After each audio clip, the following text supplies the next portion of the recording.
No hay que olvidar que para Jesús los más cercanos son los que mejor tienen que aprender la lección.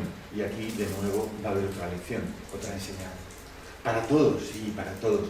Pero tu proximidad física con el maestro te pide que estés más atento. Versículo 12.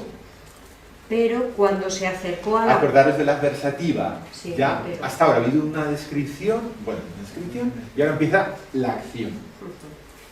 Pero cuando se acercó a la puerta de la ciudad, y he aquí que sacaban a enterrar a un muerto, hijo único de su madre, y ella era viuda. Y estaba con ella una muchedumbre considerable de la ciudad. Viene descrita la viuda. ¿Cómo viene descrita? Hijo único. ¿Cómo viene descrita? Hijo único. Hijo único, que es muy bien, que os evoca el hijo único.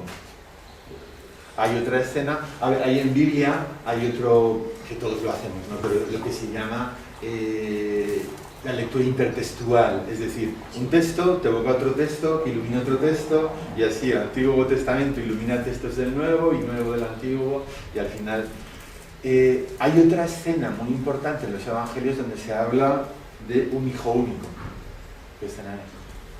Esto es examen ya. En el bautismo de Jesús, este es mi hijo único, el amado, escuchadle. ¿Qué quiere decir esta alusión? Que es que esta mujer o esta madre solo tiene un hijo, uno, y se le ha muerto. Y encima esta mujer, es que no solamente es mujer, es que es viuda, es que está lo más desamparado posible, ¿no? ¿Está sola esta mujer? ¿Está sola?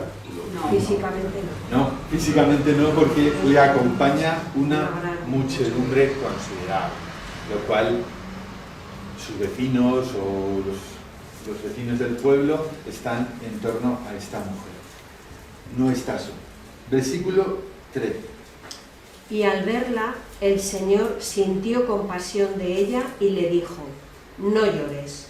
Este versículo 13 es el nuclear de la perícopa, porque ahí en el 13 está el verbo que estamos estudiando, que es plagmiste, sintió compasión. ¿Quién es el sujeto de este verbo? De nuevo el Señor. Pero,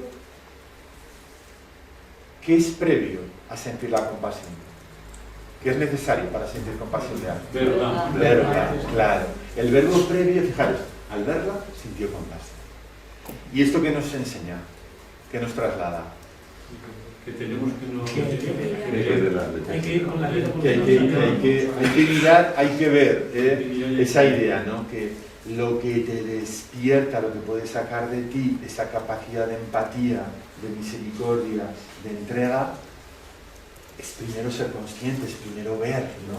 Porque es muy fácil no ver y hacer que no pasa nada, que tú vas a lo tuyo, que no está, ¿no? Lo que le pasó a Lázaro, que estaba en la puerta y todos los días el pulón banqueteaba y le daba igual. De nuevo aquí entra en escena Jesús. Dice ahí Toño en los apuntes, en el versículo 13, que hay una cosa que es especial en este pasaje, y es que dice el texto, y al verla, el Señor dice que solo Lucas llama así a Jesús. Es decir, que este es un título propio de Lucas para aplicárselo a Jesús. El Señor, que en griego se dice Kyrios, pues Kyrios. Y al verla, por lo tanto, teológicamente, se nos enseña que el andar con los ojos abiertos, bien dispuestos, para ver las necesidades del prójimo, es lo que te va a mover, lo que te puede mover a sentir compasión de él. ¿Cómo calificamos las palabras que Jesús le dice? ¿Cómo las calificamos? Misericordia. No llores. Consuelo. Venga, más ideas, más opiniones. Consuelo. Consuelo lingüísticamente, primero, y luego Un mandato. un imperativo. Es un imperativo, no llores. En este caso, no es un imperativo cargado de acritud, ¿no?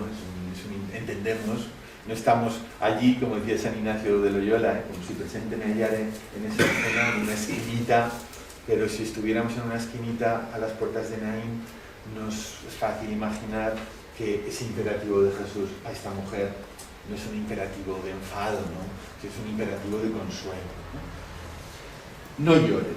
Sintió compasión.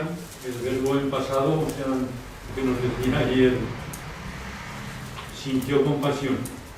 Este pasado, diríamos, es continuo. Sí. No es un acto puntual. No es un acto puntual. Es un sentimiento de Jesús sincero, podríamos decir, ¿no? Y sintió compasión de ella y le dijo, no llores. Versículo 14.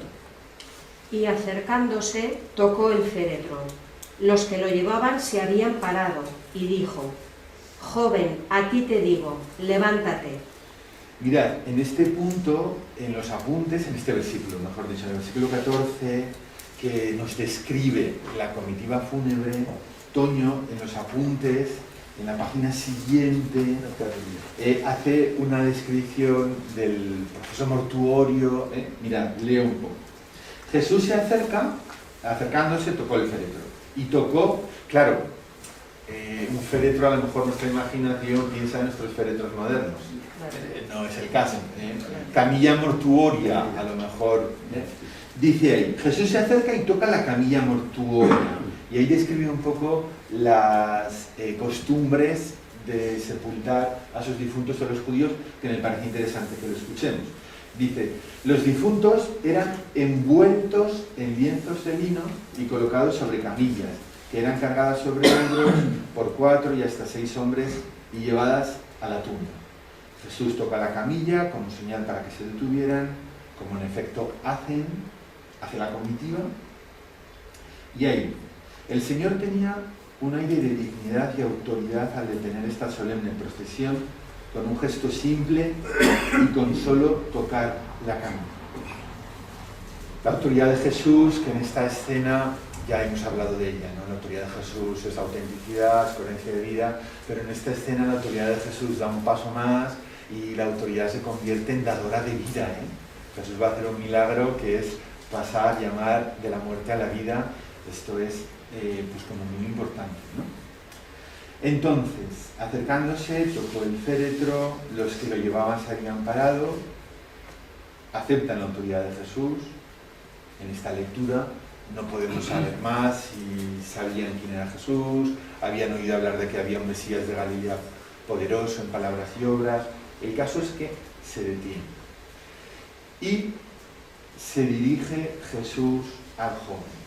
Joven, así te digo, levántate. Ese levántate, que es otro imperativo, detrás de ese imperativo está el verbo que ya hemos escuchado, egeiro, el verbo griego, que es al que está postrado, levantarlo. Y en este caso es un gesto de autoridad que devuelve a la vida, que devuelve la vida a este joven. La misericordia, Jesús, ¿con quién la quiere tener? ¿Con la madre o con el hijo? De ella. Es su hijo. Siente compasión y quiere tener misericordia hacia la mujer, pero el hijo y la madre están, o sea, devolviéndole la vida al hijo, que por tanto también tiene misericordia con el hijo, tiene o cumple la misericordia con la mujer. Versículo 15. Y el muerto se incorporó y comenzó a hablar, y se lo dio a su madre. Toño describe, fijaros, aquí viene descrito el milagro de una forma muy, como diríamos, muy espartana, muy austera. Joven, a ti sintió compasión, joven, a ti te lo digo, levántate, y el muerto se incorporó, comenzó, y, acordaros del y, la conjunción, la sucesión de acciones positivas, que no presentan problemas. El muerto se incorporó y comenzó a hablar y se lo dio a su madre. Y Toño dice, aquí lo tengo apuntado al lápiz, dice que este es el acto máximo hermoso de la compasión de Jesús y de ternura de Jesús hacia su madre, hacia la madre, hacia esta madre, porque el hijo era el que daba la vida a él. Y sin su hijo, su único hijo, la madre estaba condenada a la muerte. A lo mejor no a la física, pero a la muerte existencial, diríamos, ¿no? Bueno, también entre nosotros no es extraño escuchar que ha fallecido un señor o una señora y que su marido o mujer a los pocos meses ha fallecido también, que han estado toda la vida juntos y que a lo mejor pues uno ya no podía estar sin la otra, ¿no? Entonces, quien daba vida a la madre era el hijo del que no sabemos nada, tan apenas viene escrito, pero es la persona en la que Jesús hace este acto de ternura, y haciendo este acto de ternura diríamos que tiene dos efectos. Le da la vida al hijo, que no es poco, pero así también le da la vida a la madre, que es lo que Jesús quiere. La compasión de Jesús va ligada a dar vida, como pasaba en esa comparación de las aguas de Galilea y del mar muerto, ¿no? Dar vida, que la vida fluya. Y entonces, el milagro viene descrito, nos gustaría saber a lo mejor más qué pasó, pero el evangelista es muy austero. Jesús dice, se produce el milagro. Y en los 2 versículos que quedan de la perícopa viene descrito el eco que ha tenido este milagro en la gente. Claro, no os olvidéis que esa comitiva fúnebre había multitud de gente, no estaba solamente la viuda o la madre y el hijo muerto y los portadores de la camilla, estaba la muchedumbre. Y entonces, el versículo 16 empieza con la versativa pero. Bueno, pues tenemos un cambio en la escena, ¿no? Va a introducir una novedad que en este caso es el eco que está este acto de autoridad de Jesús. Acordaros, no un acto de autoritarismo, ¿eh? La autoridad de Jesús es lo que Él tiene dentro, la misericordia que Él tiene dentro. Versículo 16, Jesús. Pero un temor se apoderó de todos y glorificaban a Dios diciendo: un gran profeta ha surgido entre nosotros y Dios ha visitado a su pueblo. Este versículo tiene muchos ecos bíblicos. ¿Quién nos lo comenta? ¿O quién quiere hacer una exégesis? Hoy, como estamos en el día de la graduación, pues en fin, ya tenéis una soltura, tenéis que tener más soltura. Mirad, empezamos por lo primero. Pero no es un temor de miedo, sino que es una movilización. Muy bien. Cecilio ya nos ha hablado de ese temor de Dios, ese temor hacia Dios, que no es algo negativo. A lo mejor entre nosotros, entre los cristianos, hay gente que escucha el temor de Dios y lo identifica con el miedo a Dios, que me da susto porque si hago esto... Me puede castigar. Claro. Yo muchas veces digo, sobre todo a los papás cuando vamos a bautizar a los pequeñines, por favor, no digáis nunca a vuestro hijo, no hagas eso porque Dios te va a castigar. Que yo creo que las nuevas generaciones de nuestros padres ya no. Pero yo eso lo he oído todavía. Entonces, claro, no hay nada más antipedagógico que a un niño que son esponjas identificar a Dios como el que te va a castigar por tu intención. Bueno, entonces, muy bien, pero un temor, es decir, una admiración. A lo mejor en este caso no habría que excluir que esa admiración también incluyera un poco de, madre mía, no es cualquier cosa, aunque un muerto se levante, que pudiera incluir un poco de susto. Pero la I que sigue después, la I y glorificada, sí. Es decir, hay una correspondencia, un seguimiento. Sí, es lo que dice el texto, pero no olvidemos que en la muchedumbre habría de todo. Es decir, que había gente a lo mejor más formada en la fe o con una mayor experiencia de Dios, que a lo mejor enseguida leyeron ese acto de autoridad de Jesús como un acto de la manifestación de Dios y desembocó, como muy bien dice Cecilio, que hay una ahí, en un acto de glorificar a Dios, de alabanza a Dios, pero a lo mejor en esa muchedumbre pues también hubo gente que no lo entendió. Bueno, pero en cualquier caso, lo que quiere destacar el evangelista es que también es novedoso, como lo veíamos ayer en algún texto también lucano. Acordaros que esta es otra constante de San Lucas. Hemos hablado de el Evangelio de la Misericordia, el inicio de Lucas 1, hablábamos de Lucas como también un evangelista que tiene especial predilección por los pobres, por el papel de la mujer, la importancia de la oración y también este elemento de la alabanza, la glorificación a Dios por lo que ha hecho contigo. Por acordaros de María en el Magnificat o de Isabel en ese canto de alabanza, ¿no? Todos glorificaban a Dios diciendo, se abren comillas, un gran profeta ha surgido. Ahí entre corchetes os pone Toño la traducción del verbo griego, ha sido levantado, porque de nuevo es el verbo, ese verbo tan querido del levantar, ¿no? Ha sido levantado entre nosotros y Dios ha visitado a su pueblo. ¿Qué os evoca esa frase que decían la muchedumbre que fue testigo de ese acto de autoridad de Jesús? Mientras lo pensáis... La escena en conjunto sí. evoca el 24 de junio. El 24 de junio, pero el de ayer o el de hoy, porque estamos un poco confundidos. No, el 24 de junio, que era de Rosario. La fiesta de San Juan. El nacimiento de Juan Bautista. ¿Por qué? Cuéntanos. Pues porque todos se apoderaron, también todos se decían que iba a ser de este niño, glorificaban a Dios, y porque en el Benedictus está, y Dios nos visitará, Dios visitará con la fuerza de la televisión. Sí, sí, y además vamos a situarnos... Y que sea de este niño un gran profeta. Claro. Vamos a situar un poco más atrás, vamos a situarnos en la tradición profética del pueblo judío. Juan Bautista está claro que desde el inicio, y Lucas así lo destaca, está situado en esa clave de profeta, de preparador del camino. Pero antes de Juan, ¿qué profetas? Elías, ¿quién da más? Eliseo. ¿Quién da más? ¿Hay algún profeta más importante que Elías y Eliseo? Isaías,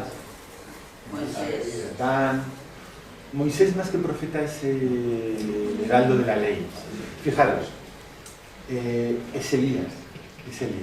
Para nosotros, a lo mejor es más importante Isaías, que con su súper largo libro y bonito. ¿Cuántos capítulos son? Todos los de 66, muy bien. Vamos a dar muchos diplomas hoy de nuevo. Entonces, fijaros, Isaías, el gran Jeremías, el gran Ezequiel, para la tradición cristiana son los grandes profetas, junto con Daniel. Pero para el pueblo judío, ¿qué pasa en el Tabor? ¿Quién se aparece a Jesús en la transfiguración? No se le aparece Elías, ni Jeremías, ni Natán, es Elías. Y ahí Toño en los apuntes destaca esto, ¿no? ¿Quién? Es verdad que en el tiempo contemporáneo es Juan, el último eslabón de esa cadena profética de toda la primera alianza, pero ¿por qué Elías para nosotros pasa un poco desapercibido, siendo que para la tradición judía es el esperado? Él, ya sabéis que dice el texto bíblico, que no conoció la muerte, fue llevado al cielo, y entonces el pueblo judío, el Mesías anunciado por Isaías y todos los profetas, esperaban que fuera él, que fuera la vuelta de Elías. Eliseo en este caso es su discípulo, pero ¿por qué creéis o pensáis que, y si alguno lo sabe, que espera un poco a ver si entre todos, que para nosotros es como no tan importante Elías, o no se le hemos dado tanta importancia? Porque no escribió. Bravo, muy bien. Porque Elías, el profeta Elías, a diferencia de todos los que estamos hablando, no dejó él o sus discípulos. Ya sabéis que en la antigüedad es difícil imaginar al profeta Isaías escribiendo 66 capítulos, ¿no? Tenían una escuela de discípulos que iban poniendo por escrito las profecías o la predicación. Fijaros, de memoria cómo estamos, bien, para aprender una fecha. Sí. El siglo VIII antes de Cristo hace como una línea de división entre la profecía no escrita, y a partir del siglo VIII antes de Cristo se empieza a poner por escrito la profecía bíblica. No quiere decir que naciera en ese tiempo, quiere decir que los textos escritos proféticos más antiguos que han llegado hasta nosotros datarían de esa época con Amós, Oseas, y luego con todos los demás. Y Elías está aquí, está en esta línea divisoria temporal, está antes, ¿no? ¿Quiere decir que por no tener obra escrita no es un profeta menos importante? Por supuesto que no, es un profeta importantísimo. Y de hecho, sus gestas y sus milagros sí que están en la Biblia, pero están incorporados dentro de otros libros, que es los libros de la historia deuteronomista, los libros históricos del Antiguo Testamento. Pero, volvemos un poco a nuestro texto. el gran profeta que ha surgido entre nosotros, es decir, identifican. Dice Toño, no hay que olvidar, en esas expresiones que él utiliza, que este suceso de compasión o de misericordia de Jesús se produce delante de una nube de testigos, dice él. O sea, hay mucha gente que no ahora, sino ya antes, la mucha muchedumbre va acompañando a Jesús por el camino. Y Jesús, en torno a sí, va haciendo una gran escuela de discípulos, ¿no? Una nube de testigos. Y esa nube de testigos, un poco cambiante, porque ya sabéis que luego también, pues en distintos momentos de la vida de Jesús, sí, Señor, cuánto te queremos, pero luego te despeñamos, ¿no? Acordaros también de la escena en su pueblo, ¿no? Es decir, que aquellos que seguían a Jesús, como también nosotros, a veces pues un poco cambiante, ¿no? Pues un día, pues un poco alternamos, un día de gracia, un día de fidelidad, otro día un poco más oscuro, ¿no? Pues en este caso, este contexto es súper positivo. La escena es súper positiva, Jesús se convierte en dador de vida, los testigos, la mucha muchedumbre, glorifican a Dios, identifican a Jesús como ese profeta esperado y, fijaros lo que dice la última parte de ese versículo 16, Dios ha visitado a su pueblo, que eso evoca este título, que evoca. El Benedictus, ¿no? El Benedictus, ¿qué más evoca?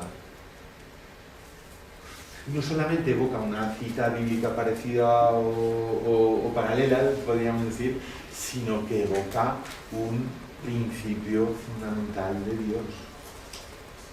¿Cuál es? Isaías 7:14. El oráculo del Emmanuel. No os lo digo por la cita, cuanto por ese principio que se desprende de ahí. Dios nos ha visitado. Dios está en medio de su pueblo. Dios no está, acordaros de lo que decíamos otro día del Olimpo, de los dioses. Dios no está fuera de la historia de los hombres. Dios se ha hecho presente en medio del pueblo, en medio de los hombres, ¿no? Eso es un principio también definitorio de cómo Dios salva. Dios no salva desde los sacrificios por sí mismos, en el templo. Claro, cuando tú conviertes algo que tenía que ser una mediación para un fin mayor, esa mediación la conviertes por sí mismo en el fin mayor, has perdido el objetivo. Has perdido que ese sacrificio te sirviera para dar alabanza a Dios. Cuando tú pones toda la fuerza y legislas en que la ofrenda del sacrificio tiene que ser de esta manera, un cordero no sé qué, sin mancha, pues todo eso, pues claro, derivó en aquel sistema cultural y sacrificial que se olvidaba del objeto. El objeto era alabar a Dios, entrar en contacto con Dios. Dios ha visitado su versículo 17. Y esta noticia sobre él salió por toda Judea y por toda la región circunvecina. Rápidamente se extendió. ¿Qué aprendemos de aquí? Pero, Pues sí. si esto sucedió allá arriba en el norte de Galilea, Judea es allá abajo y todavía no ha llegado. Y estos días son Vamos a ver, el principio es que la máxima, Naín, no sabemos dónde está. O sea, no sabemos dónde estaba la localidad. Posiblemente se podría situar en torno a lo que hemos hablado, en torno, por tanto, súper el norte, súper más allá de Galilea, ¿no? De aquí nos pasaría esta noticia sobre él, salió por toda Judea. Claro, nosotros en el texto bíblico encontramos un hecho y enseguida su consecuencia, pero nosotros no podemos saber qué tiempo cronológico ha separado cada cosa. Es decir, a lo mejor la escena se produjo, ponemos por caso, se produjo en ese norte de Galilea y esa tuvo tantísimo eco que esa noticia llegó a Judea, que era un poco el corazón de la ortodoxia judía, y se extendió por toda Judea. Es decir, que vendría a querer decir, digo, sabiendo que estamos balbuceando sobre el texto bíblico, vendría a querer decir que tuvo tanto impacto, tanto hecho, que desde un lugar geográfico tan lejano al corazón del judaísmo, que es no solamente Judea. ¿Cuál es el corazón del judaísmo? No solo, ¿cuál es el corazón del judaísmo? Hay que bajar el fondo. Hay que bajar más el fondo. Dentro de Jerusalén, ¿dónde está el corazón del judaísmo? El templo. Muy bien. El templo es, dicen los salmos, donde habita Dios. Y de hecho, cuando cae Jerusalén, aquello supuso un gran shock al pueblo judío, porque claro, si Dios, no es que Dios fuera así, pero en esa forma que ellos tenían de entender a Dios, si Dios solo habitaba en el templo de Jerusalén, solo podía habitar allí, si el templo de Jerusalén había sido destruido y hecho cenizas, pues mira qué tragedia, mira qué tragedia. Entonces, sucede, dirán los salmos también, de Jerusalén, como la dicen. En hebreo dicen, Ir Elohim, la ciudad de Dios, que os sonará de San Agustín, os suena a todos, ¿no? Pero es verdad que los salmos también, cuando hablan de Jerusalén, diréis, ¿por qué habla tanto de los salmos? ¿Será porque es profesor de salmos? Sí. Entonces, los salmos, cuando hablan de Jerusalén, que es la ciudad de Dios, también le prestan muchísima atención al templo, pero es curioso, es importante destacar cómo Jerusalén se compone de el templo y otro edificio que es símbolo de algo súper importante. ¿Cuál es? El templo y... El Santa Santo. No, el Santo Santo no está dentro del templo. Y... La muralla. Las sinagogas serán los centros de culto fuera de Jerusalén.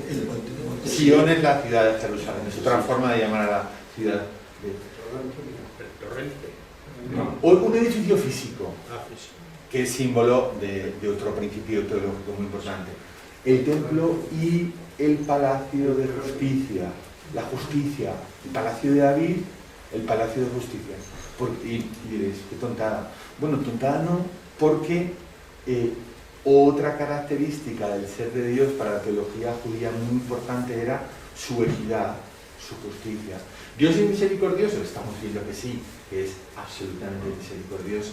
Pero en esa forma de entender a Dios que tenía el pueblo judío, la justicia era como muy importante. De hecho, el palacio de David, arqueológicamente, hasta donde se ha podido llegar a afirmar, ya sabéis que Jerusalén es muy difícil excavar por toda la cuestión política, y porque en la nada del templo y en los aledaños, pues es las mezquitas, pero en los aledaños me imagino que muchos o algunos, ¿cuántos habéis estado en Jerusalén? ¿Todos? Casi todo, fenomenal. Pues entonces, si nos colocamos en... este es el muro de las Lamentaciones, que todos lo ubicamos, que sabéis que era un muro de contención. Imaginaros lo grandiosísimo y monumental que debió ser el templo de Jerusalén. Pues en esta esquina está la puerta, una de las grandes puertas de acceso a esos patios que había el templo de Jerusalén. Bueno, pues aquí, en lo que se llama el Ofel es donde posiblemente estuviera los palacios de David, el palacio de David, y el texto bíblico dice que están muy unidos. El templo y el palacio de David, sede de la justicia, están muy unidos simbólicamente para expresar cómo el templo, que es el culto a Dios, pero David está elegido por Dios, ya sabéis, el profeta Natán también lo escuchábamos por ahí, y la justicia, la idea de la justicia, que es también muy importante. José quería decir algo. Que la idea de Jesús como Elías, sí, que a lo mejor vemos aquí que nació allá arriba, o es el que está allá arriba, cuando Jesús muere en la cruz, dicen, calla, aquí está llamando a Elías, Elías más sí, pues precisamente porque en el seno del pueblo judío se estaba en espera no de un profeta Galileo, que, en fin, de Galilea puede salir algo bueno. Ya sabéis cómo Isaías despectivamente él cita a Galilea como Galilea de los gentiles. O sea, no podía haber nada más alejado del centro del judaísmo ortodoxo de Judea que Galilea. Entonces, Elías, sin embargo, era Elías, el gran profeta esperado, y era un profeta fue curiosamente un profeta muy milagrero. O sea, es decir, también hace muchos actos, muchos milagros, que ya en Jesús esos milagros adquirirán este matiz tan importante o esta valoración teológica tan importante de no actos caprichosos, sino actos para que se manifieste el poder de Dios, su misericordia, lo que hablábamos el otro día de Juan 9. Este señor, esta persona está ciega para que se manifieste en él la gloria de Dios. Bien, pues entonces, sí. Naín, que lo he buscado, Sí. era un poblado situado en el sur de Galilea, cerca de Nazaret y a 40 kilómetros de Cafarnaúm. Bueno, bien. En cualquier caso, cambie. Claro, yo de Wikipedia me fío, en fin, hasta un cierto punto. Prefiero fiarme lo que dice aquí. Pero vamos, en cualquier caso, donde ubicáramos Naín no quita fuerza al acto de poder. Y mirad, si quedaros el encuentro, a mí estas palabras que a veces que te desprenden una imagen, ¿no? En este texto, en esta perícopa tenemos, se produce un encuentro. No importa, ¿no? Sí, es que la necesitamos abierta para que llegue a... Pero que Sí. Vale, que es que si la ponen aquí a esa proyectada, pues no... Mire, Bueno, si no, eso... mire, nosotros vamos a acabar a las 11:30 aproximadamente, tenemos una pausa. Si quieren aprovechar... ¿A las 11:30? A las 11:30 tenemos una pausa. Vale, no, de momento quiero llegar hasta ahí por eso, pero... Vale. Para que corráis, Sí. Vale, entonces, a ver, el encuentro entre dos caravanas. El encuentro entre la caravana de la muerte y la caravana de la vida. Un poco esa categoría del encuentro también, que es muy teológica y muy de Jesús, ¿no? La categoría del encuentro, ¿no? Alguien que lo ha perdido todo, que está en medio del dolor, que está en medio de la desesperación mayor, una madre que ya no tiene a su marido que tiene un soporte, pierde a su hijo único y se produce el encuentro. En este caso, claro, en el Nuevo Testamento a veces quien se encuentra con Jesús es porque va a buscar a Jesús. En este caso no. En este caso es Jesús quien se hace el encontradizo. Bastante tiene esta madre. Su mundo en este momento es el dolor, ha perdido a su único hijo. Y es Jesús quien en su misericordia va al encuentro, se produce el encuentro. Las puertas de la ciudad, estuvieran ahí donde estuviera, y pues Jesús hace este acto de misericordia. Destaca Toño que en el texto anterior al nuestro, a esta pericopa que acabamos de leer o de estudiar, Jesús ha atendido, el Señor ha atendido también la petición de un extranjero, es decir, un extranjero y una mujer viuda suman, extranjero más mujer viuda suman y dan por igual a... Bueno, los últimos, los excluidos, no un extranjero es fuera, un pagano. Entonces, acordaros también esa expresión tan bonita de la misericordia expansiva que llega a cualquier lugar, llega a cualquier lugar. La misericordia expansiva de Dios y la misericordia inclusiva de Dios. ¿A ti no te quieren? Yo te quiero. Tú dicen que eres un... también eres hijo de Dios, hija de Dios. La misericordia inclusiva de Dios que no deja a nadie fuera. Sí. Quería decirte, a mí me parece que en la Biblia, y sobre todo en este caso, hay como unas expresiones muy grandilocuentes. A mí me llama la atención. El temor se apoderó de todos y glorificaban a Dios diciendo: un gran profeta ha surgido entre nosotros y Dios ha visitado a su pueblo. Ese todos, pues parece ser como si no hubiera más que que ninguno se hubiera quedado al margen. Yo pienso que eso no es cierto.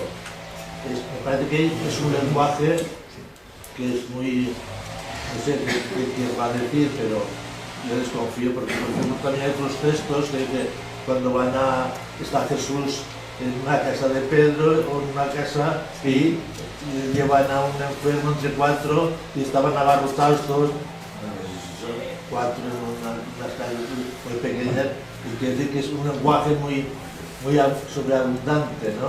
Mira, Yo pienso que es algo que agradecer, a lo mejor ya por lo de la misericordia para que llegue a todos, pero no, realmente... Ahí veis que Toño pone algunas palabras en negrita, esta de todos que comenta Jesús, está puesta en negrita y porque él hace alusión a que ese todos es esa mucha muchedumbre del inicio, de que han sido esa nube de testigos. Pero a ver, yo creo que aquí tampoco tenemos también que dar como diría yo, un voto de confianza al texto bíblico, al autor, en el sentido de que cuando dice todos, el temor se apoderó y todos glorificaban, lo que os decía yo antes, a lo mejor algunos no. A lo mejor dentro de esa multitud que admiraba y glorificaba a Dios, había algunos... eran 14. Bueno, hombre, si fueran menos, yo creo que a lo mejor... Porque, por ejemplo, cuando hay momentos de duda, o cuando hay momentos que a Jesús, también el texto bíblico dice, como sus discípulos no le querían, no lo entendían, o eran unos torpes, Señor, que mi hijo o que Santiago estará a tu derecha y a tu izquierda. Y que luego entre ellos se tiraban los trastos porque a ver quién va a ser el más importante. O sea, los evangelistas no tienen apuro en enseñarnos las vergüenzas o la debilidad o el pecado de los discípulos de Jesús.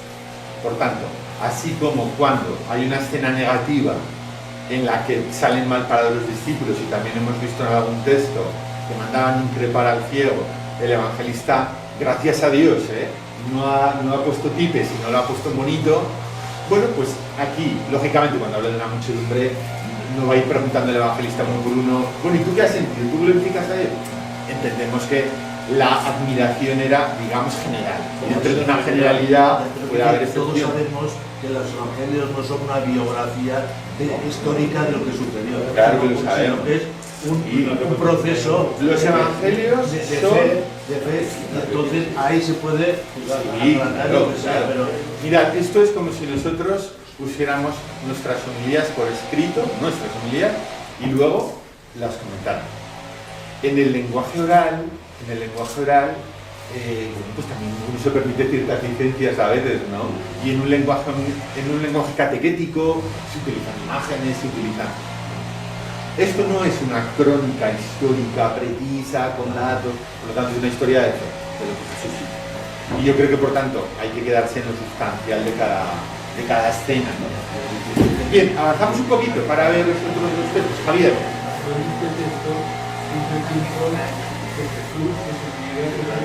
Si no levantas un poco la voz, no te voy a... La máquina. Se acaba de parar. Queda un poquito. En este texto yo pienso que Jesús se vería reflejado en la vida, porque también su madre se queda viuda en la cruz, ¿no? O sea que... Pero no ha pasado eso en este momento. No es lo mismo que digamos, él como era hijo único, pues se sentiría más cercano a la viuda, porque sabe lo que es un hijo único, que se quede, no sé. A ver, como Jesús es divino, pero es profundamente humano, Jesús sabe, como cada uno de nosotros sabemos, la angustia de una madre que ha perdido un hijo, sea viuda o no, pues es viuda. O sea, la angustia pues es que, claro, ¿cómo no va a empatizar Jesús con el dolor de una madre que ha perdido a su único? Sí, claro que sí. Bien, vamos adelante un poquito. Venga, el segundo texto de esta mañana es, como decía, en misa escuchábamos la primera parte de este texto, es el texto del hijo pródigo, las parábolas de la misericordia. Entonces, es un texto muy largo en este caso, y voy a destacar algunos elementos que Toño comenta. comenta, estaría en la página, estoy 74, 7.4. Ahí en la página 74 tenéis todo el texto primero en griego y luego a mitad de la página 75 empieza la traducción al castellano. Entonces, en la página 75 nos situamos si queréis, ahí está el versículo 11, pero dijo, cuenta la parábola, inicia la parábola. Un hombre tenía 2 hijos y dijo el más joven de ellos al padre: Padre, dame parte de la hacienda. Aquí en este versículo 12 señalamos, es un pequeño detalle, pero como este hijo pequeño, antes de la conversión que va a experimentar, el título con el cual se dirige a su padre es Padre. Sin embargo, cuando se ha producido esa experiencia tan bonita de la conversión, en el versículo 17 ya no es padre, es mi padre. Por 2 veces, en el versículo 17, en ese, fijaros, pero, versículo 17, entrando en sí mismo, dijo, el hijo pequeño: ¿cuántos jornaleros de mi padre tienen pan en abundancia, pero yo estoy aquí perdido por el hambre, levantándome? Claro, la conversión también supone estos verbos de movimiento, levantándome, supone una decidida acción, una decisión de iniciar la conversión. Levantándome, iré a mi padre. Es verdad que a continuación dice, y le diré, Padre. Pero en el soliloquio, este versículo 17 es muy bonito, porque si os habéis dado cuenta, es un soliloquio. Está hablando un monólogo. Está hablando el hijo para sí mismo. Claro, no me hagáis la pregunta, por favor, no me hagáis de por qué podemos tener nosotros lo que uno ha dicho en su corazón. Bueno, a lo mejor estamos en el lenguaje parabólico de nuevo, estamos en el lenguaje parabólico, pero es muy bonito ese ejercicio interior que este chico, este joven, después de haberse ido dilapidó la hacienda, ya sabéis, todos sabemos que no se podía pedir la hacienda en vida del padre, eso ya era una ofensa, pero después de toda esa experiencia, ¿qué iba? ¿Buscando la felicidad? Pues lo más seguro, ¿quién no busca la felicidad? ¿Dónde buscaba la felicidad este chico, este hijo? Pues a lo mejor donde la buscaba no la encontró. Y él, en ese versículo 17, ¿cómo empieza? Empieza con nuestro famoso per, ala, pues para contraponer la actitud primera que ha tenido de búsqueda de la felicidad. Una vez hubo gastado todo, entró en hambre extrema, ya tuvo que empezar a trabajar, todo aquello que conocemos.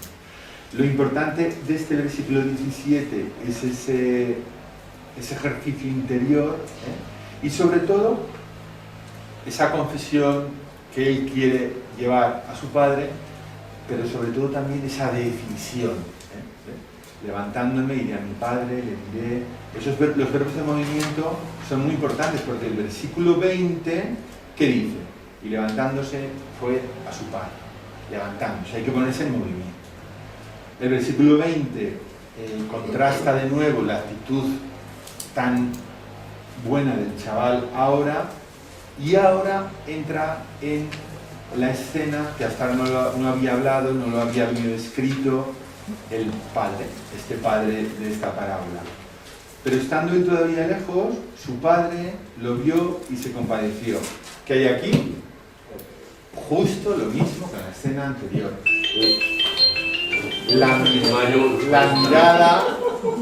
La mirada de Dios precede a la compasión.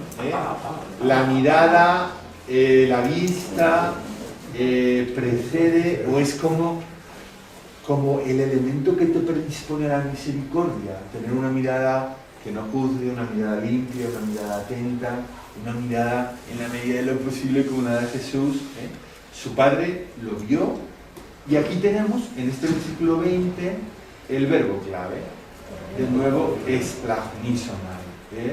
Su padre lo vio, y aquí encontramos el verbo clave, y se compadeció. La mirada precede a la compasión. Y fijaros, cómo sucedió en el caso del buen samaritano. La mirada procede de la compasión, el buen samaritano ve al que está medio muerto, y a partir de ahí empieza como si abrieras el grifo y te empezara a caer un caudal de agua. Pues la mirada despierta aquí la compasión y viene el caudal de acciones, de verbos. Fijaros, primer verbo, ¿cuál es el primer verbo? Corriendo. Muy bien, segundo verbo. Tercer verbo, lo que exclusivamente.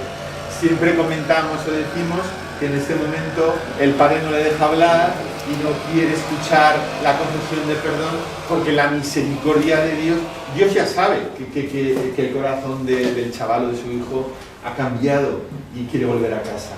Dios no le deja hablar. Y empieza, ¿veis? Dios se da y se da sobreabundantemente.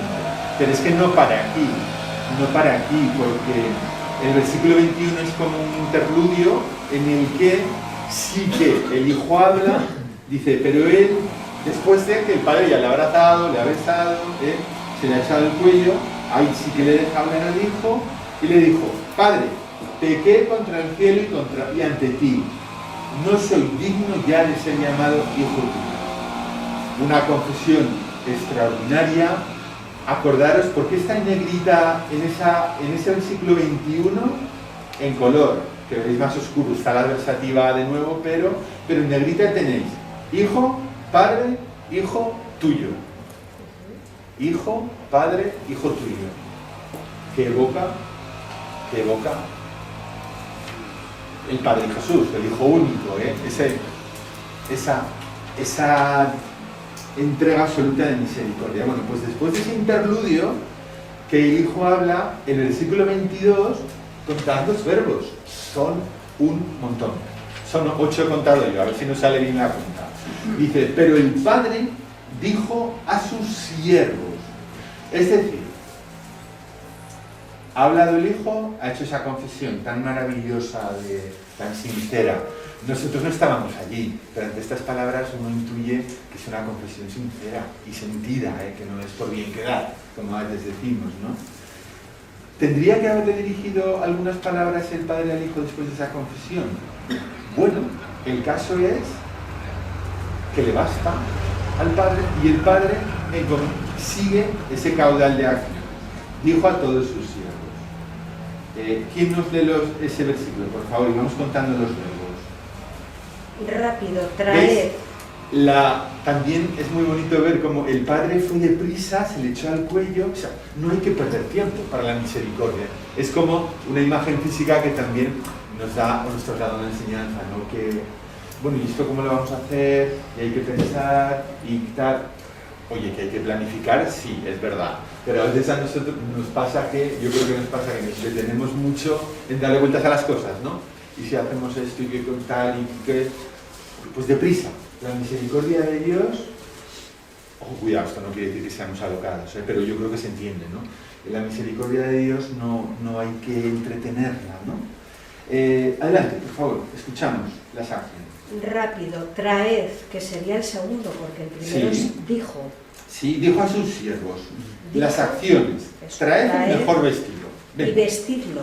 2 o 3. Ponedle, Un anillo sí, en su mano. y sandalias para sus pies. Ya Y tenemos. traed otra vez el ternero cebado, matadlo, comamos, celebremos una fiesta, porque este hijo mío estaba muerto y ha vuelto, estaba perdido y ha sido hallado. 11.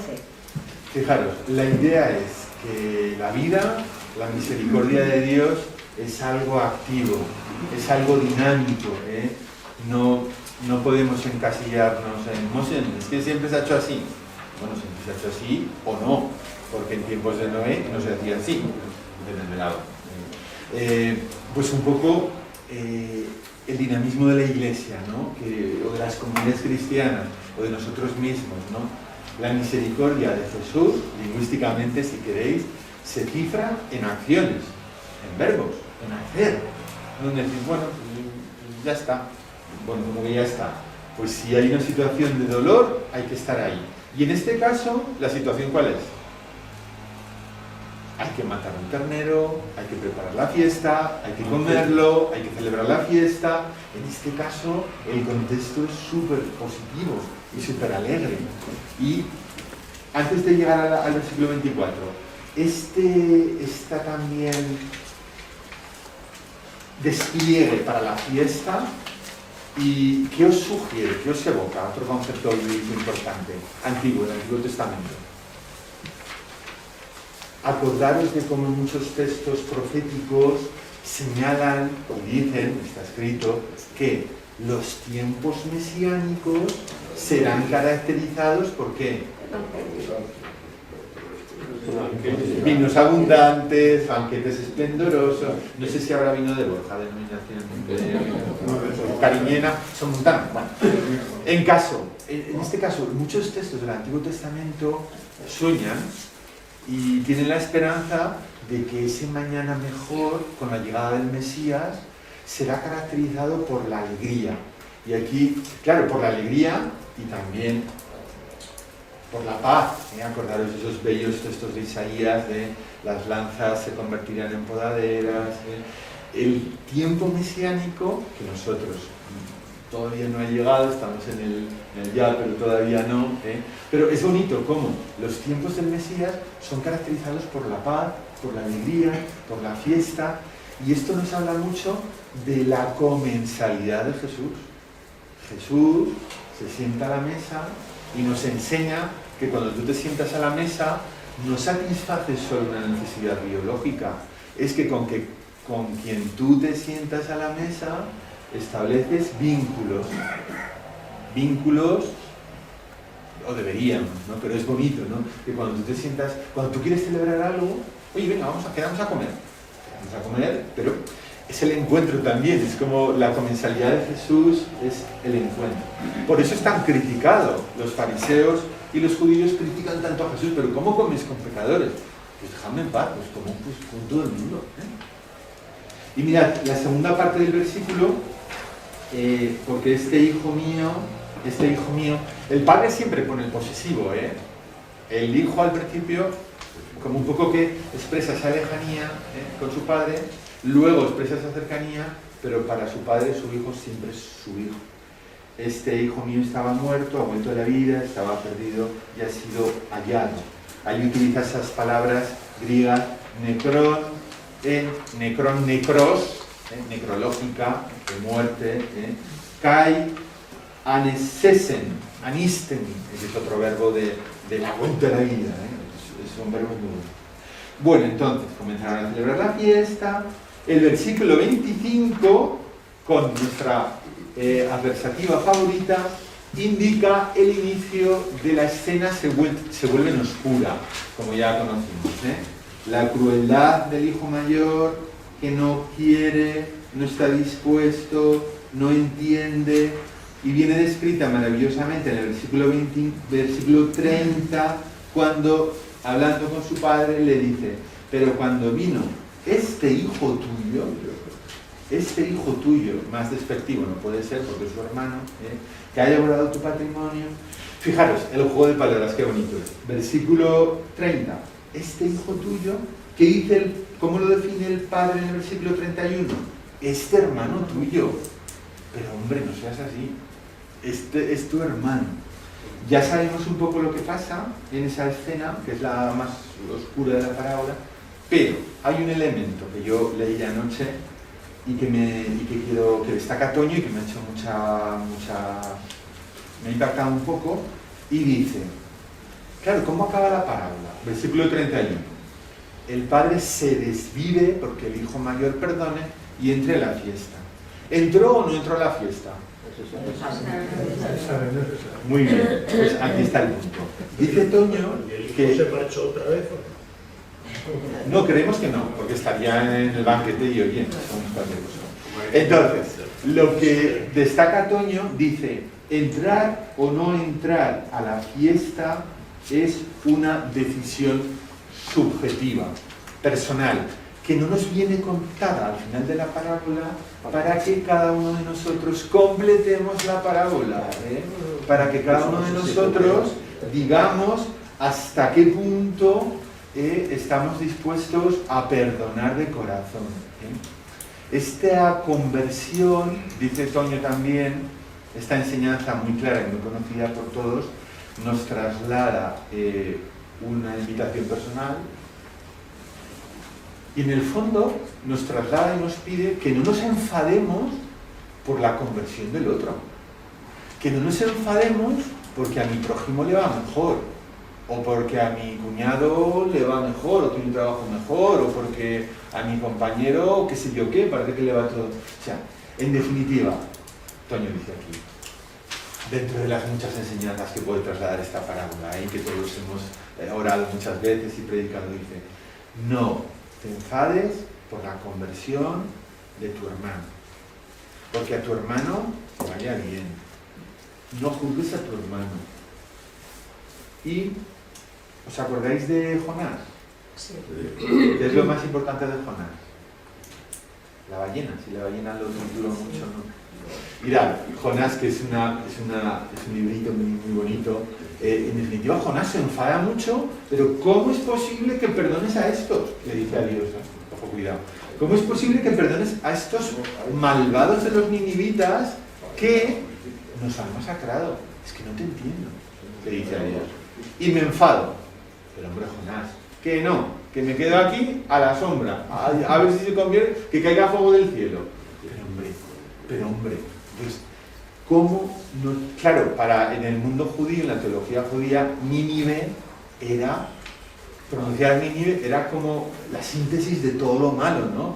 Claro, y históricamente fue así. Nínive, en un momento determinado de la historia, Asiria, Nínive era la capital, destroza parte del pueblo judío, machaca, claro. Cuando tú has visto a tus hijos tirados desde las murallas de la ciudad, masacrados, violados, pues claro, también hay algunos autores que ante los textos difíciles de la Biblia matizan un poco desde la comprensión humana de cuando tú has visto que a tus hijos o a lo más sagrado le han hecho esto, le han ultrajado de esta manera, genera en ti unos deseos de ¿qué? De perdón. Sí, para los más buenos. Pero lo primero a lo mejor es el deseo de venganza. A ti, lo de la ley del talión, ¿os acordáis? ¿Tú nos hiciste esto? Pues ahora que las cosas han cambiado, nosotros vamos a hacer lo mismo. Entonces, bueno, pues la propuesta es no alegrarse, mejor dicho, dentro de este contexto de la alegría, alegrarse por la suerte del otro, por la conversión del otro, por la vida de tu prójimo, ¿eh? Y que todo eso que llevamos siempre a veces en el corazón, pues lo que lo tenemos que, ante Dios tenemos que decidir qué hacemos, ¿no? Siempre entra dentro de las decisiones subjetivas y personales. Os voy a ir a hacer marcha atrás, a la página 55. Ah, sí. María Jesús, que el hijo mayor no es que se enfade porque el pequeño se convierta, se enfada porque interpreta que ha habido un trato diferente ante hechos contradictorios. O sea, él no se siente bien tratado. Entonces, lógicamente, se cabrea como un mono. ¿Pero el padre lo ha tratado mal? Digamos que él no se ha tomado la libertad de montar una fiesta porque estaba con el padre. ¿Pero lo ha pedido? No. Quiere decir, tampoco claro, el pequeño lo pide. Es el padre el que se lo ofrece. No, la fiesta no. La fiesta pero la fiesta nace de la alegría absoluta del hijo que estaba perdido y lo ha encontrado. El hijo pide no, la pasta, la herencia, digamos, ¿eh? Y el padre la concede. Claro, es que cada figura esta del hermano mayor también es una versión dice que les repartió la herencia. O sea, a los dos. Bueno, ¿en dónde dice eso? No, en una traducción. En otra traducción. Bueno, a lo mejor el padre les repartió la herencia. Claro, como si el mayor se había guardado la herencia. Intenta un poco armonizar. Bueno, sí. Sí, todo lo que dices es verdad. Aquí lo dice, les repartió la herencia. En la traducción que tenemos, claro. Les repartió la herencia. Sí, pero la ofensa es del hijo primero que la ha pedido. cuando no podía. El Pedir la vida. Esa es la ofensa. Claro, si el padre, que es un padre bueno, no podía el hijo pedirla, pero el hijo pequeño la ha pedido, se la da al hijo pequeño y al mayor. Pero el mayor se enfada por todo lo que viene después, ¿no? Por la fiesta que le monta, pero tú esto no lo has hecho conmigo, pero bueno, pero sí. El padre le da su razón también, como veis. Pues lo mío es tuyo. Oye, pero si has estado siempre conmigo, puede haber mayor fiesta que esa. Y dijo, Todo lo mío tú es siempre tuyo. has estado conmigo y todo lo que... Yo creo, Luego coge el cordero y coge el cabrito y lo que yo quiera. creo que el padre, que el padre no le hubiera puesto problemas al hijo mayor para que hiciera los guateques que quisiera. Pero bueno, en definitiva es una parábola y vienen conductas descritas, y en definitiva cuando se nos describen conductas es todo paradigmático para seguir cuál. ¿Qué actitud quieres tener tú ante Dios, ante la misericordia de Dios? Elige. A veces, muchas veces, todos seremos hijo mayor, pero es que si a mí me tenía que haber hecho arcipreste y me mandan al último pueblo. Ayer me llamó un sacerdote, que aunque me torturéis, no os voy a decir quién es, y me dijo, Y si no lo dices tampoco. y me dijo, no, una pequeña anécdota, me dijo, pero ¿cómo me mandas a este sitio? ¿Qué he hecho mal? Ay, pobre. Que no has hecho nada mal. Que es que nosotros no jugamos con las personas. Que no jugamos. Pero humanamente entiendo que cuando tú no te esperas una cosa, pues te enfadas, es humano, no pasa nada. Claro, y aquí yo creo que también diferenciaría lo que hemos estado aprendiendo de los verbos, no es lo mismo un acto puntual que un acto continuado en el tiempo. Tú como un acto puntual, un día, de dos, de tres, puedes tener un mal día, te puedes enfadar, puedes decir que este vicario es esto, bien, pues ya está. Otra cosa es que tú, ese acto puntual o ese malestar, lo conviertas en una acción continuada en tu vida. Y se ha acabado. Ahora, me vuelvo sobre mí mismo porque he hecho una lectura de mi vida y todo el mundo me aparca y paso a ser una persona, yo qué sé, pues que soy una persona seca o una persona... En definitiva, son conductas humanas, ¿no? Que Jesús pretende iluminar, pero ¿sabéis qué? A mí me ayuda mucho también que siempre la decisión nos la deja a nosotros, la capacidad de elegir qué conducta tomar, ¿no? Él nos plantea, el Señor nos plantea y nos pone. Venga. No sé quién quería con Pedro. Me parece que no os he hecho, o no habéis hecho mucho hincapié en cuando el hijo menor le pide la herencia al padre. Se supone que para él el padre está muerto, porque la herencia solo es una vez que los padres han muerto. Y ahí ya el chaval se va por ahí y dice, para mí, mi padre no existe. O sea, la conversión es todavía, digamos, mucho mayor, ¿no? Porque después de haber despreciado al padre, luego vuelve y dice, pues tengo que volver a mi padre. La fuerza de la parábola es potente, tiene muchísimos detalles, ¿Alguna cosita más que les comenté? A ver, José. No, sobre esto mismo, dice, aquí hay tres palabras que pone la traducción en griego, ¿no? La una es hacienda y la otra patrimonio. Hacienda, usía y patrimonio, huíos. El hijo le pide la hacienda y el padre le reparte el patrimonio. A ver, la diferencia entre huíos entre bíos y usía. El padre le da más de lo que el hijo le ha pedido. O menos. Más.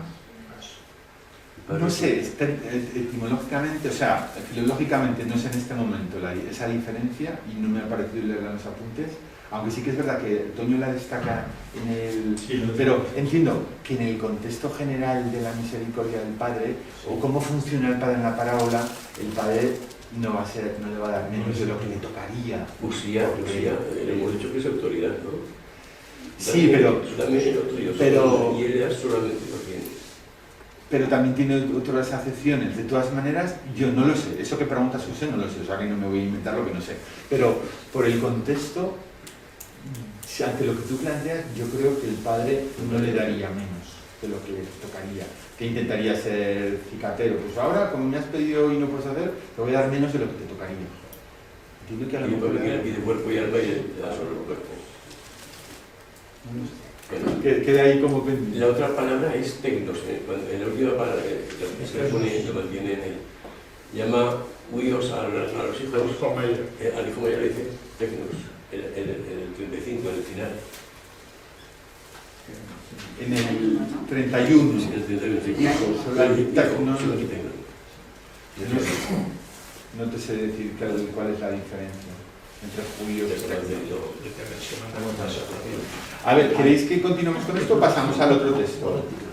A mí me parece que esta parábola Porque son y 20.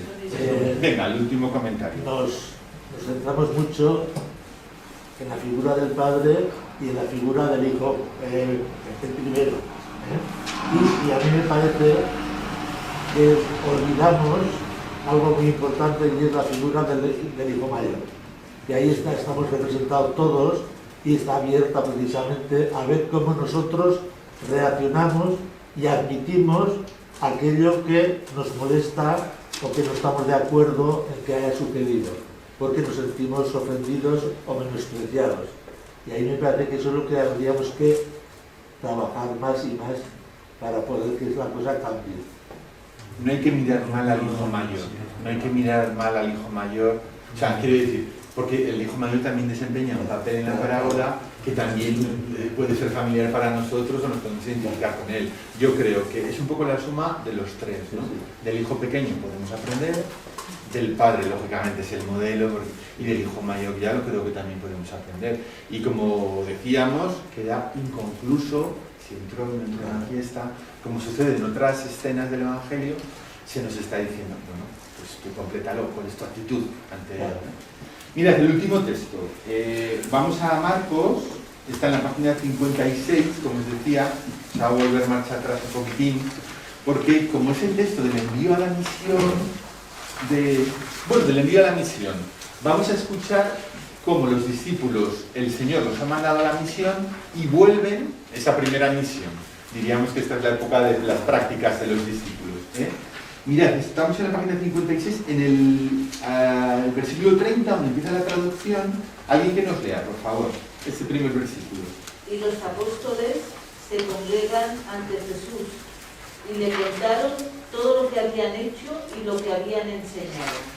¿Qué desprende este versículo? ¿Qué ambiente desprende? ¿Un ambiente triste? No, al contrario. Desprende un ambiente de cierto triunfo, ¿no? Fijaros, ahí dice que, Toño dice en los apuntes, que la palabra de Marcos del versículo 30 inicial, cuando los llama los apóstoles, dice que es el único lugar de Marcos donde se llama donde se llama así a los discípulos. Por tanto, nos quedamos con la idea de los discípulos, ese grupo cercano a Jesús. Se congregan ante Jesús y fijaros qué lección tan importante a nivel de síntesis de lo que hemos hablado estos días. Le contaron, ¿qué le contaron? Todo lo que habían hecho, ¿qué es eso? Las obras, los actos de amor con las manos. Y lo que habían enseñado con la palabra. Acordad, Jesús es lo que él dice y lo que él hace, la autenticidad de vida, su autoridad. Y fijaros, aquí Toño, si lo dice Toño, yo me lo creo, dice, es el único lugar donde se dice que alguien distinto a Jesús enseña. Es decir, enseña, tiene ese carácter magisterial, importante, de que es Jesús quien enseña. Pues en esta escena, a los discípulos, utilizando el mismo verbo técnico, se les concede esa categoría de ser, de participar del ser, de la misión de Jesús. Con lo importante que eso es, porque ellos han estado o están en la escuela de Jesús.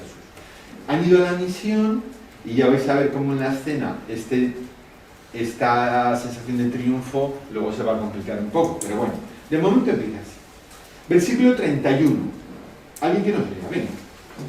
Y les dice, venid por vosotros mismos privadamente a un lugar desierto y descansad un poco. Leemos hasta el 32.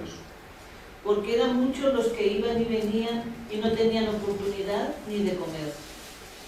Y se fueron en la barca privadamente a un lugar desierto. De estos tres versículos hay otra enseñanza muy importante y tenéis ahí en verde, bueno, no lo veis, lo tenéis en negrita, destacado en estos dos versículos, un lugar desierto. Toño ha puesto en color verde un lugar desierto. En el versículo 31, venid por vosotros mismos privadamente a un lugar desierto. Descansad un poco. Eran muchos los que iban y venían, no tenían oportunidad ni de comer, y se fueron en la barca privadamente a un lugar desierto.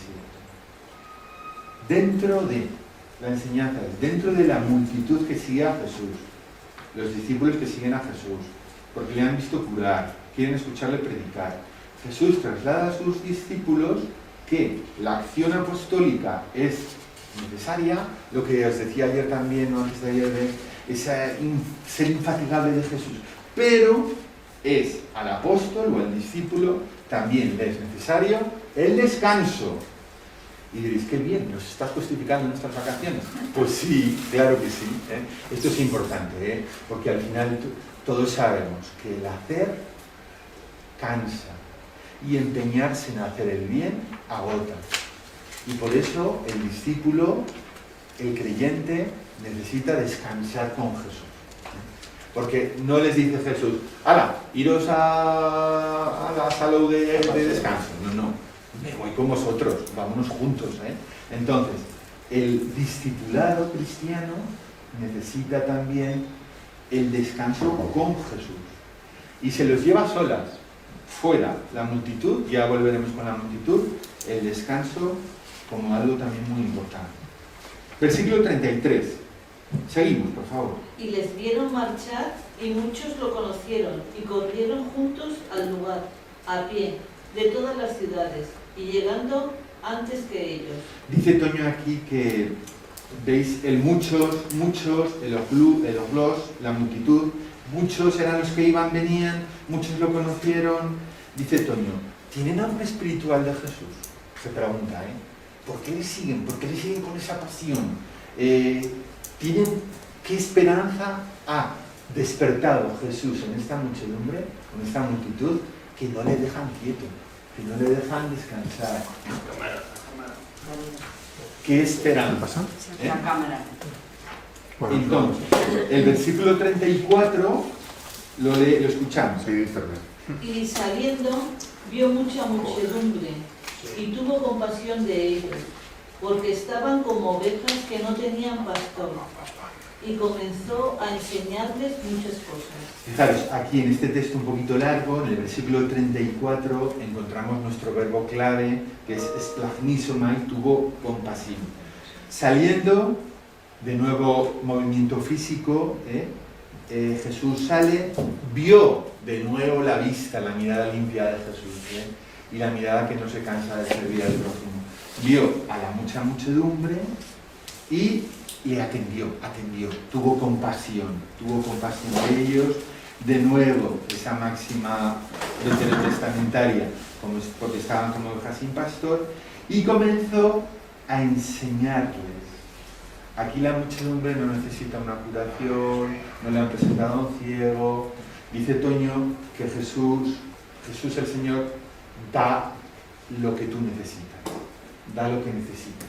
En este caso, la muchedumbre perseguía a Jesús, y Jesús, en vez de decir, oye, que estoy descansando, o dejadme, pues él, infatigable, el desaliento, actúa. Y ahí también en los apuntes utiliza una comparación que me parece muy bonita, y es que Jesús les va a dar el pan de su palabra, y él utiliza toda esta comparación de Jesús viene, desde está entendido, como un nuevo Moisés. Porque en el Antiguo Testamento al pueblo Moisés les dio el pan. ¿Qué pan les dio Moisés al pueblo? El maná, pero sobre todo el pan de la ley. El maná es una escena particular en el periplo del Éxodo, sí, pero para el pueblo judío su forma de sustento espiritual era la ley. Entonces, Toño dice, hace esa comparación, mutatis mutandis, diciendo Jesús es el nuevo Moisés porque al pueblo les va a dar el pan de su palabra y de su vida. Jesús enseña con su palabra y con su vida. Versículo 35. Y llegada una hora muy avanzada, acercándosele sus discípulos, decía: este lugar es desierto y la hora muy avanzada.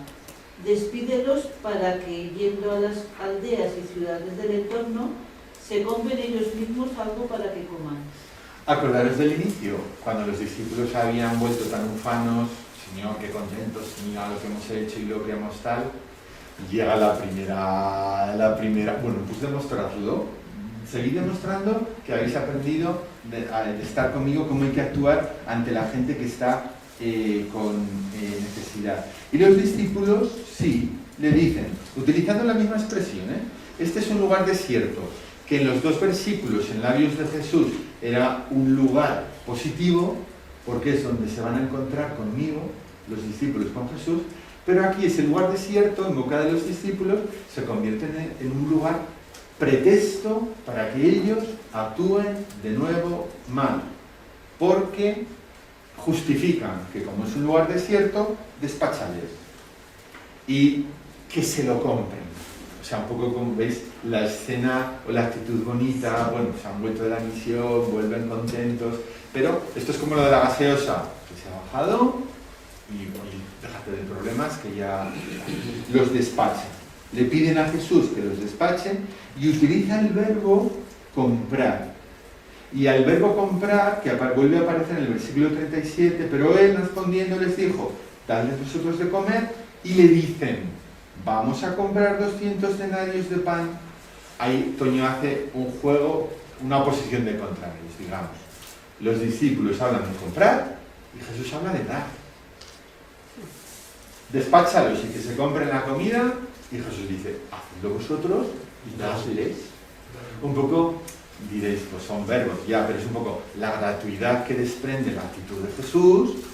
Y, ¿cómo definimos la actitud aquí de los discípulos? Muy funcional. Despáchalos y que se lo compren. Muy funcional me parece muy positivo, muy demasiado buena esa definición, ¿no? Aquí vemos un poco como lo que hemos hablado, ¿no? Como el discipulado de Jesús tiene momentos de luz y a veces momentos de flaqueza o de dejarnos en paz, ¿no? O que se apañen ellos. Dadles vosotros de comer. Dice Toño que aquí hay una oposición de sentido. Ellos quieren lavarse las manos y Jesús quiere que aprendan que los suyos son los que tienen que alimentar al pueblo. Si Jesús es el alimento, Él es la palabra, sus discípulos tienen que participar de esa misión. Y en este punto cita a Santa Teresa de Jesús, Toño, y dice, Dios no tiene manos, tiene nuestras manos. ¿Dónde está Dios? ¿Dónde está Dios? ¿Es que Dios? Bueno, pues míralo, aquí es. A ver, nosotros estamos para hacer la compasión que podamos, ¿no? Versículo 38. De nuevo tenemos ahí ese juego de adversativas. Pero él contestó y les dijo, dadles vosotros de comer. Ellos le dicen, pero Jesús les dice, ¿cuántos panes tenéis? Y mirad, y averiguando lo dicen, 5 panes y 2 peces. Comenta Toño que este es el alimento básico de los galileos, el pan, los peces, por el mar de Galilea, lógicamente. Es la materia prima para obrar el milagro. Lo que tú tienes, entrégalo y Dios hará. 5 panes y 2 peces, pero aquí hay un detalle que me ha hecho gracia también, que Toño dijo. Porque son 5 panes y no 6, o 4, o 7. Por la ley. Que las leyes esta noche. Muy bien, alumna aventajada. Muy bien, por la ley. Muy bien. Aquí hay matrícula positivo con positivo. Con la ley, ¿por qué 5 panes? Porque la Torá son 5 libros. Y a imagen de esa Torá, que es nuestro Pentateuco, son 5 libros, se habla también del Pentateuco sálmico. Sabéis que los salmos, 150, están divididos en 5 grandes colecciones. Y el pueblo judío entendió que la lectura que hizo de su propia historia sagrada es que si Dios había hablado en el Sinaí y esa palabra de Dios se había luego compuesto y editado en 5 libros, teniendo la ley empieza en el Éxodo. ¿Qué hacemos con el Génesis? ¿Qué habla de la creación y de los patriarcas? Pues hombre, no puede haber alianza de Dios con su pueblo si no ha habido creación. Entonces lo unían con una naturalidad muy de lógica de sentido, ¿no? Si en el Pentateuco había hablado Dios, era la palabra de Dios a su pueblo. En los salmos entendieron que era el orante, el pueblo, el que elevaba a Dios sus cantos de alabanza, de glorificación, de queja, de lamento. Por lo tanto, hablaba de el 5 para la simbología del Antiguo Testamento es muy importante, como Jesús es el nuevo Moisés, pues son 5 panes. A ver, es todo simbolismo, pero es muy bonito. Como en la liturgia cristiana utilizamos mucho el simbolismo, que tiene detrás un significado de sentido, ¿no? Muy bien. 5 panes y 2 peces. Versículo 31, alguien que nos lea, por favor, que acabo enseguida. Tenemos que dejar las habitaciones. Vale, tenemos que dejar las habitaciones antes de las 12. Pues mira, simplemente ahí comentar que Moisés da el pan de la Torá, Jesús es el nuevo Moisés. Al final, versículo 41, acaba con la bendición. Partió los panes, los dio, ahí quiere ver una memoria de la última cena y la Eucaristía, Toño.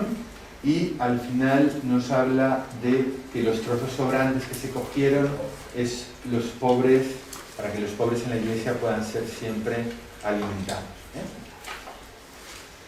Bien, pues si os parece... Y entonces el número 12 de los textos... Las tribus, las 12 tribus que a su vez son las 12 columnas de la iglesia en las que luego se edificará la iglesia. Bueno, pues entonces, esto queda aquí inconcluso, porque habría mucho más que hablar, que decir y Digo que el número 5, aquí en Marcos, en el paralelo pone 7 panes. Bueno, pero esta es la lectura que hacemos.